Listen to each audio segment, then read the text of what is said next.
Kalau begitu kita lanjut. Salve Om Oparinus, silakan. Ada yang ingin ditanyakan atau ingin disampaikan kepada Romo?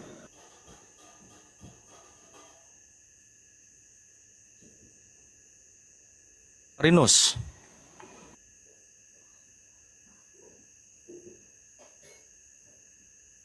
Iya. Untuk selanjutnya teman-teman atau ada yang ada di live chat ingin bertanya bisa diketikkan. Atau Tega dari gunung, Tega engkau dari gunung, silakan. Ya.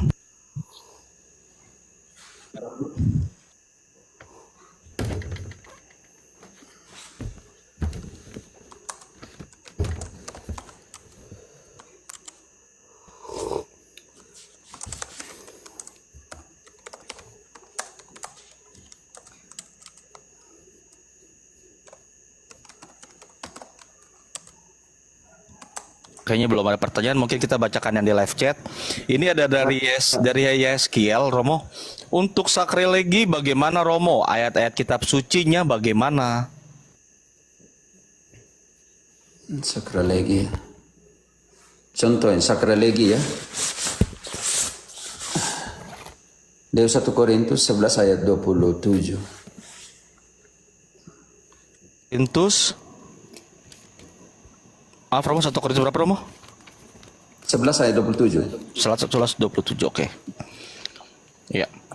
Jadi barang siapa dengan cara yang tidak layak makan roti atau minum cawan Tuhan, ia berdosa terhadap tubuh dan darah Tuhan.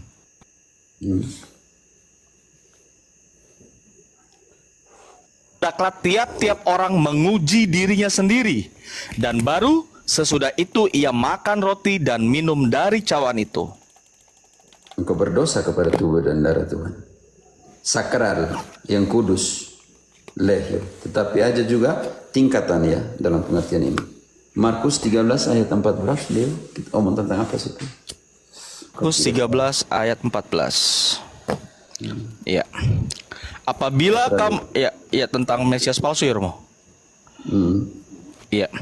Apabila kamu melihat pembinasa keji berdiri di tempat yang tidak sepatutnya, maka pembaca hendaklah memperhatikannya. Maka orang-orang yang di Yudea haruslah melarikan diri ke pegunungan.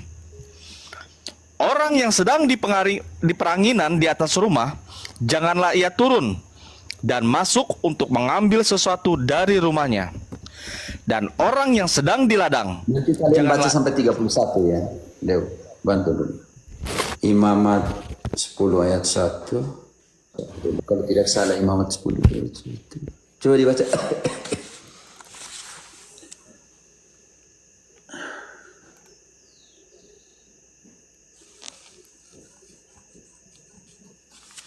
Dew. Kemudian anak-anak Harun, Nadab dan Abihu, masing-masing mengambil perbaraannya, membubuh api ke dalamnya, serta menaruh ukupan di atas api itu. Dengan demikian, mereka mempersembahkan ke hadapan Tuhan api yang asing, yang tidak diperintahkannya kepada mereka. Oke, ini sakralegi dalam perjanjian lama. Pelan-pelan teman-teman. Perjanjian baru ada hubungan dengan tadi tubuh Kristus, cawan dan semua. Dew Daniel. Daniel tentang makanan ya kalau tidak salah. Daniel 5.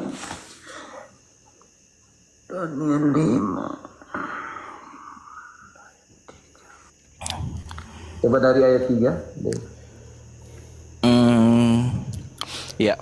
Kemudian dibawalah perkakas dari emas dan perak itu yang diambil dari dalam bait suci rumah Allah di Yerusalem.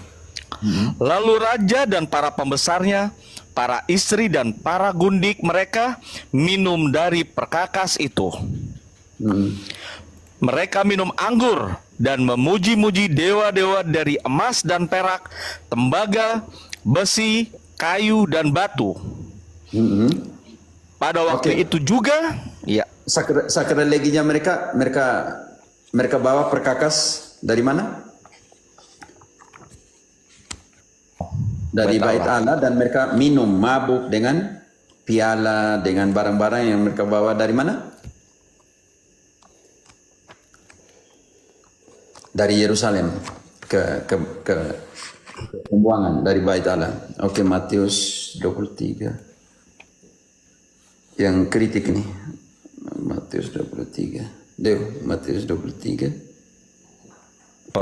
Dari 5. Ya, ini dari 5 lagi dalam dari 16. Sakralegi dari dalam 16. sumpah. Ya. Celakalah kamu, hai pemimpin-pemimpin buta yang berkata, bersumpah demi bait suci, sumpah itu tidak sah. Tetapi bersumpah demi emas bait suci, sumpah itu mengikat. Lanjut. Dalam sumpah.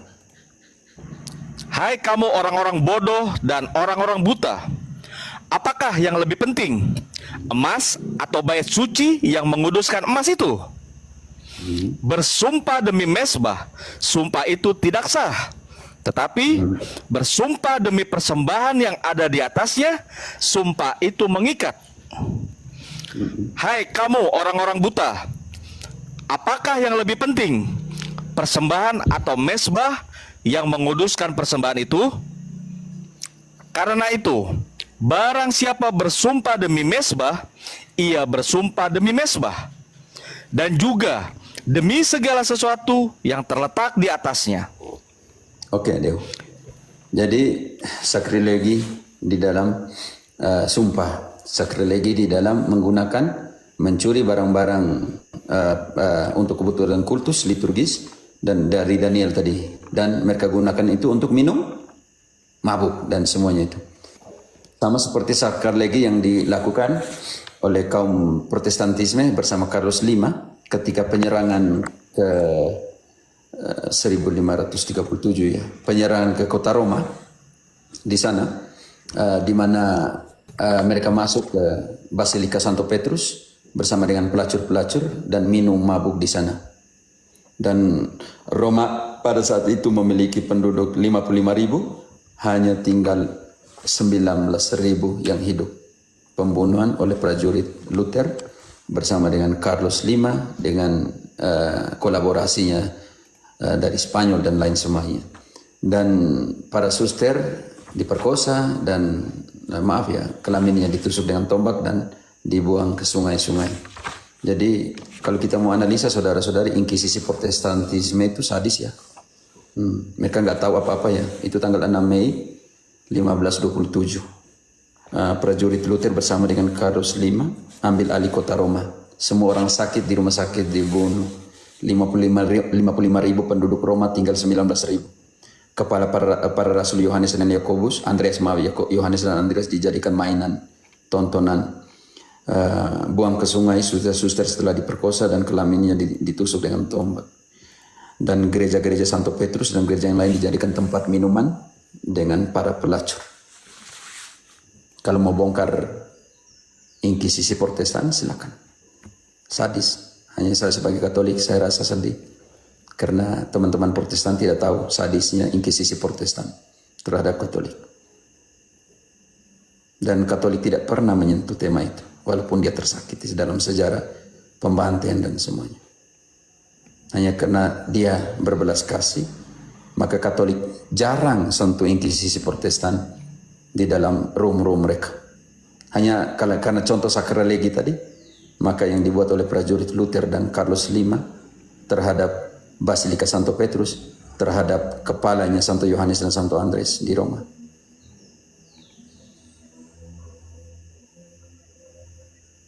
Tidak usah sakit karena Katolik seperti itu berbelas kasih. Saya sakit, maksudnya sakit sedih ya. Teman-teman Protestan lupa sejarah inkisisinya terhadap Katolik.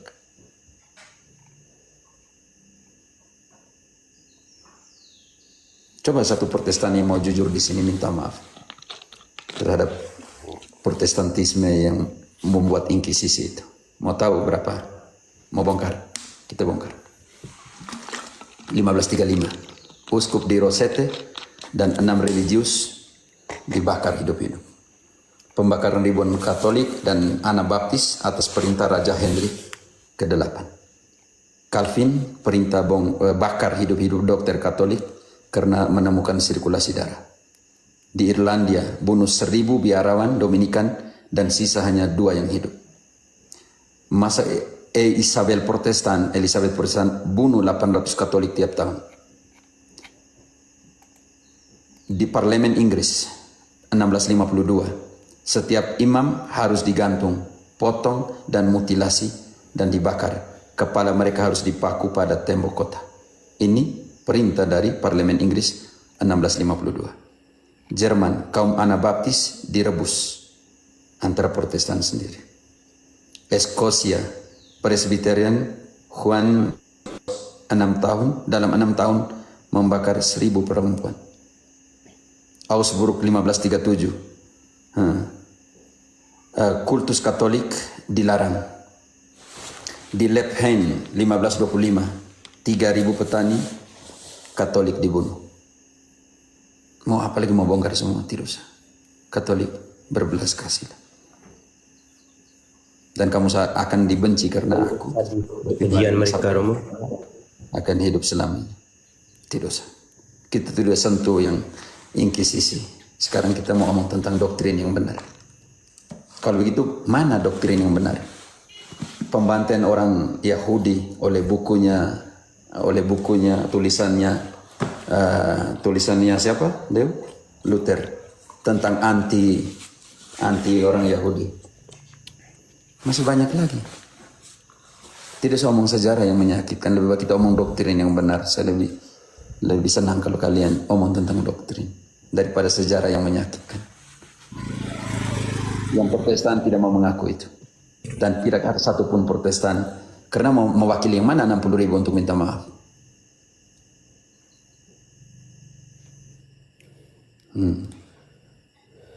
Tadi engkau sentuh sakralegi, saya ingat 6 Mei 1527 ambil alih kota Roma.